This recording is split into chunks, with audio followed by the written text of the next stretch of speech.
நாளின் காலை வேளையிலே ஆண்டவர் நமக்கு தருகிற வார்த்தை சங்கீதம் 132வது அதிகாரம் 18வது வசனம். அவன் சத்துருக்களுக்கு வெட்கத்தை உடுத்துவேன், அவன் மீதிலோ அவன் கிரீடம் பூக்கும் என்றார். அன்பான தெய்வ பிள்ளைகளே, இந்த காலை வேளையிலே ஆண்டவர் நமக்கு தருகிற வார்த்தை இதுதான். அவன் சத்துருக்களுக்கு வெட்கத்தை உடுத்துவேன், அவன் மீதிலோ அவன் கிரீடம் பூக்கும். அன்பான தெய்வ பிள்ளைகளே, ஒருவேளை வெட்கத்தின் பாதையிலே, நெருக்கத்தின் பாதையிலே, அவமானத்தின் சூழ்நிலைமையிலே நம்மை குறித்து தீமையான வார்த்தைகளை பேசுகிறவர்கள் மத்தியிலே ஒருவேளை மனம் சோர்ந்து போய் கலங்கி போய் நீங்க இந்த இடத்துல வந்திருக்கலாம். இந்த காலை வேளையிலே அவரை தேடுகிற, அவரை உண்மையாய் நோக்கி பார்க்கிற பிள்ளைகளை அவர் ஒருபோது வெட்கப்படுத்துவதில்லை என்பதை இந்த காலை வேளையிலே அவர் நமக்கு சொல்லுகிறார். ஆண்டவர் நமக்கு சொல்லுகிறார். அன்பான தெய்வ பிள்ளைகள், இந்த வாக்குத்தத்தமானது தாவீதுக்கு கொடுக்கப்பட்டதாய் இருந்தாலும் இந்த காலை வேளையிலே ஆண்டவரை உண்மையாய் நேசிக்கிற, அவரிலே அன்பு கூறுகிற அத்தனை பிள்ளைகளுக்கும் ஆண்டவர் இந்த வாக்குத்தத்தத்தை இந்த நாளிலே தருகிறார். நம்ம எல்லாருடைய வாழ்விலும் நமக்கு விரோதமாய் எழும்புகிற சத்துருக்களுக்கு அவர் வெட்கத்தை உடுத்துவாரா. நம்முடைய நம்ம எல்லாருமே அவருடைய கிரீடத்தை வைத்து நம்மை அழகுபடுத்துகிற தெய்வமா இருக்கிறார். வெட்கத்துக்கு பதிலாக ரெண்டு தனியான பலன் வரும் என்று சொன்ன தகப்பர் நிச்சயமாய் நம்முடைய வாழ்வில் இந்த நாளிலே ஒரு அற்புதத்தை செய்ய போகிறார். விசுவாசத்தோடு நம்பிக்கையோடு ஆண்டவர் இன்று எனக்கு ஒரு அற்புதத்தை செய்வார் என்று இந்த வார்த்தையை நாம் அறிக்கை செய்து இந்த நாளிலே நாம் ஜெயமெடுப்போம்.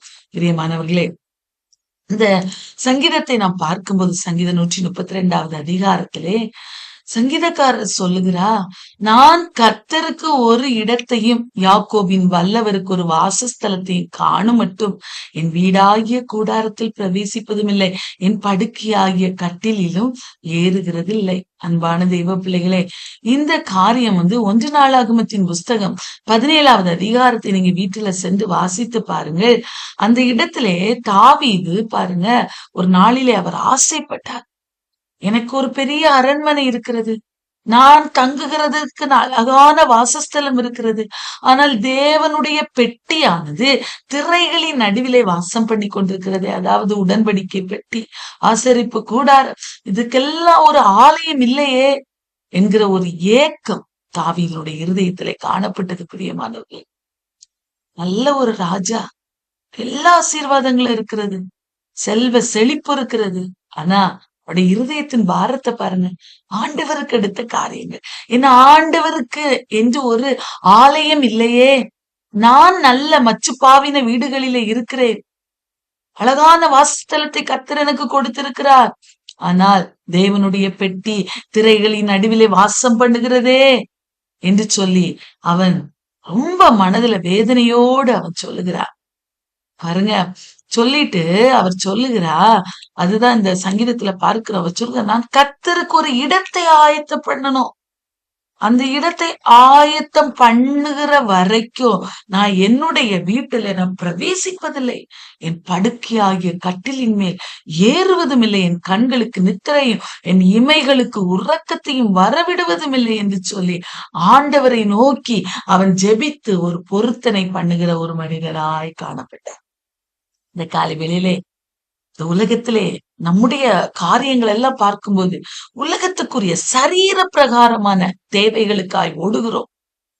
எப்ப பார்த்தாலும் அந்த ஒரு கவலை, எனக்கு அது கிடைச்சிராதா, இது கிடைச்சிராதா, அப்படிதான் நம்ம நினைக்கிறோம். என்றைக்காவது ஆத்மீகமாய் ஆத்மாவுக்கு எடுத்த காரியங்களை, இந்த ஆத்மா தான் அழிவில்லாததும், அதுதான் பரலோக ராஜ்யத்துக்கு போக போகிறது, அதற்குரிய காரியங்களை நாம் சிந்திக்கிறோமா என்பதை இந்த காலை வேளையிலே சிந்தித்து பார்க்கணும். பிரியமா, ஆண்டவருக்கு அடுத்த காரியங்கள், ஆண்டவருடைய மகிமையை நான் பார்க்கணும், அவருடைய சமூகத்துல நான் உட்காரணும், அவருடைய வேதத்தை நான் ஆராய்ச்சி செய்யணும், வேத வசனங்களை வாசித்து தியானிக்கணும், அவரோடு நான் இணைந்து வாழணும். பாருங்க, ஒரு ராஜாவுக்கு இருக்கிற ஒரு இருதயத்துல இருந்த வாஞ்சை நமக்கு இருக்கிறதா? ஊழியங்களுக்கு செய்யணும், ஊழியங்கள் வளரணும், ஊழியங்களுக்காய் ஜெபிக்கணும். இப்படிப்பட்ட காரியங்கள் நம்முடைய இருதயங்களில் இருக்கிறதா என்பதை இந்த காலை வேளையில சிந்தித்து பார்க்கணும். பிரியமானவர்களே, தாவீது ஒரே ஒரு ஆசைதான் பட்டாரு. என்னன்னா, நான் ஆண்டவருக்காக நான் ஒரு ஆலயத்தை கட்டணும். அது வரைக்கும் நான் என்னுடைய ஆடம்பரம், என்னுடைய மேன்மைகள், என்னுடைய காரியங்கள் எல்லாம் நான் வெறுக்கிறேன்னு சொல்லி அவர் சொல்லுகிறதை பார்க்கிறோம். அன்பான தெய்வ பிள்ளைகளே, இந்த வார்த்தையை கேட்டபோது ஆண்டவர் தாவீதை என்ன தெரியுமா, இந்த 1 நாளாகமம் 17வது அதிகாரத்தை நீங்க பாருங்க வீட்டுல போய். அதுல இந்த சங்கீதத்துக்கு ரிலேட்டடான எல்லா காரியங்களும் அதுல சொல்லப்பட்டிருக்கிறது. அவன் ஆண்டவருக்காக இப்படி நான் செய்யணும்னு நினைச்ச போது ஆண்டவர் அவனுடைய குடும்பத்தை ஆசீர்வதித்தார். பிரியமானவர்களே, உன் சத்துருக்களை எல்லாம் நான் கீழ்ப்படுத்தினேன், இப்பொழுது கர்த்தர் உனக்கு ஒரு வீட்டை கட்டுவார் என்பதை உனக்கு அறிவிக்கிறேன். அன்பான தெய்வ பிள்ளைகளை, அவன் ஆண்டவருக்கென்று ஒரு ஆலயத்தை கட்டணும்னு அவன் ஆசைப்பட்டான். ஆனா ஆண்டவர் சொல்றார், நான் உனக்கு ஒரு வீடு கட்டுவேன். அன்பான தெய்வ பிள்ளைகளே, அதுக்கு முன்னால சொல்லிட்டாரு, நீ ஆலயத்தை கட்ட தேவையில்லை, உன்னுடைய குமாரனாகிய சாலோமோன் எனக்காக ஆலயம் கட்டுவான். நீ நிறைய யுத்தம் செய்தோம், ரத்தத்தினாலும் கைகள் நிறைந்திருக்கிறது, ஆகவே உன்னுடைய குமாரனை கொண்டு நான் அந்த ஆலயத்தை கட்டுவேன். நீ இப்படி ஒரு ஆசை வச்சிருந்தேல, எனக்காக நிக்கணும்னு ஒரு ஆசை வச்சிருந்தேல, இதனால உன்னுடைய வீடு என்றென்றைக்கும் கட்டப்படும், உன்னுடைய வீடு தலைமுறை தலைமுறையா கட்டப்படும் என்கிற உடன்படிக்கையை கர்த்தர் அவனுக்கு கொடுத்தார். அன்பான தெய்வ பிள்ளைகள், எவ்வளவு பெரிய வார்த்தை! ஆண்டவருடைய சமூகத்திலிருந்து இந்த வார்த்தை வரணும்னா தாவீது எவ்வளவு பெரிய ஆண்டுடைய சமூகத்துல ஒரு உண்மையான ஒரு மனிதனா இருந்து அவருடைய விண்ணப்பத்தை வைத்திருப்பார் பாருங்க. பிரியமானவர்களே, அன்பான தெய்வ பிள்ளைகளே, இந்த காலை வேளையிலே ஆண்டவருக்காக நம்ம நிற்கும் போது, ஆண்டவருக்காக அன்பான தெய்வ பிள்ளைகளே எதையாயிலும் செய்யணும்னு நினைக்கும் போது, ஆண்டவர் நம்முடைய வாழ்வை, நம்முடைய குடும்பங்களை, நம்முடைய பிள்ளைகளை அவர் கட்டி எழுப்புகிற தெய்வமா இருக்கிறார். பிரியமானவர்களே, அதுல அவர் சொல்றார் பாருங்க, உனக்காக நான் ஒரு வீட்டை கட்டுவேன், தலைமுறை தலைமுறையா. பாருங்க, இஸ்ரவேலிலும் யூதாவிலும் அநேக ராஜாக்கள் எழும்பினார்கள். ஒவ்வொரு ராஜாக்களும் பாவம் செய்யும் போது ஆண்டவர், என் தாவீதோடு நான் பண்ணின அந்த உடன்படிக்கை நான் நினைவு கூர்ந்த அவன் நிமித்தம் நான் உங்களை அழிக்கல. ஆண்டவர் ஒவ்வொரு வாட்டியும் நினைவு கூறுவார். பிரியமானவர்களே, பாருங்க, இந்த லூக்காவின் புஸ்தகத்திலே நம்ம அதை வாசிக்கிறோம்.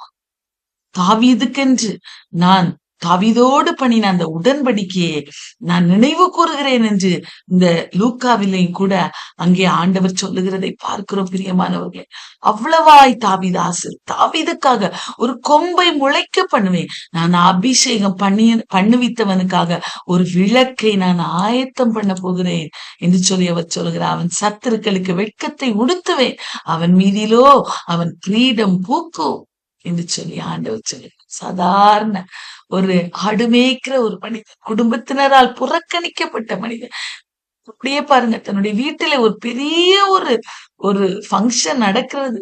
சாமுவேல் என்றால் தான் முதல் பெயர் சபா மட்டும் சாமுவேலுடைய பிரஸ்தாபம் அவ்வளவு பெரிதா இருந்தது. அவர் ஒரு பெரிய தீர்க்கதரிசி, ஒரு நியாயாதிபதியா இருந்த அரசாட்சி செய்தவர். அவர் ஈசாயினுடைய வீட்டுக்கு அனுப்பப்படுகிறார். அப்பொழுது கூட தாவீது அந்த ஃபங்க்ஷனுக்கு அழைக்கப்படல. எல்லாரிலும் இளையவன் ஒருவன் இருக்கிறான், அவன் ஆடுகளை மேய்த்து கொண்டிருக்கிறான். மத்த பிள்ளைங்கெல்லாம் சவுலுடைய இராணுவத்துல வேலை பார்க்கிறான், தாவீதோ ஆடு மேய்த்து கொண்டிருக்கிறான். ஆடு மேய்த்து கொண்டிருந்தவன் அந்த அந்த புரோகிராமுக்கு அழைக்கப்படல. பிரியமான, நிராகரிக்கப்பட்டான். செத்தவர்களைப் போல எல்லாராலும் முழுவதும் மறக்கப்பட்டேன், உடைந்த பாத்திரத்தை போலானேன் என்று ஒரு சங்கீதத்துல அவர் வெளிப்படுத்துகிறார். வார்த்தை பாருங்க பிரியமானவர்கள், எவ்வளவு வேதனை! நம்முடைய குடும்பங்கள்ல, நம்முடைய எல்லா குடும்பத்தின் நபர்களை ஒரு குடும்பத்துல ஒரு ஃபங்க்ஷன்ல அழைக்கப்பட்டிருக்கிறாங்க, நாம மாத்திரம் அழைக்கப்படலைன்னா நம்முடைய இருதயம் எவ்வளவு வேதனைப்படும். பிரியமானவர்கள், கொஞ்சம் ஒரு நிமிஷம் யோசித்து பாரு. அத்தனை வேதனைகள், அவமானங்கள், ஏசு கிறிஸ்து இந்த உலகத்துல வாழ்ந்தபோது என்னெல்லாம் சந்திச்சாரோ அத்தனையும் தாவீது சந்தித்தார். ஆகவேதான் தாவீதுக்காக ஒரு கொம்பை முளைக்க பண்ணினான், அவன் மீதிலோ அவருடைய கிரீடம் பூத்தது. தாவீதினுடைய வம்சத்திலே இயேசு கிறிஸ்து பிறந்தா. ஈசாயின் குமாரனாகிய தாவீதின் வேறுமானவர் என்று இயேசுவை சொல்லப்பட்டிருக்கிறது. அவ்வளவு பெரிய ஒரு பாக்கியம். தாவீதினுடைய சந்ததியிலே பிறந்த காரணம் என்ன? என் ஆண்டவருக்காக ஒரு ஆலயத்தை கட்டணும். அவர் அதுல சங்கீதம் 27வது அதிகாரத்தில் அவர் சொல்வார் பாருங்க, கர்த்தரிடத்தில் ஒன்றை நான் கேட்டேன், அதையே நாடுவேன், கர்த்தருடைய மகிமையை பார்க்கும்படியாக உடைய ஆலயத்துல ஆராய்ச்சி செய்ய முடியும். என் ஜீவனுள்ள நாளெல்லாம் கர்த்தருடைய ஆலயத்தில் தங்கியிருப்பதே நாடுவேன். பாருங்க எவ்வளவு பெரிய ஒரு வாஞ்சை.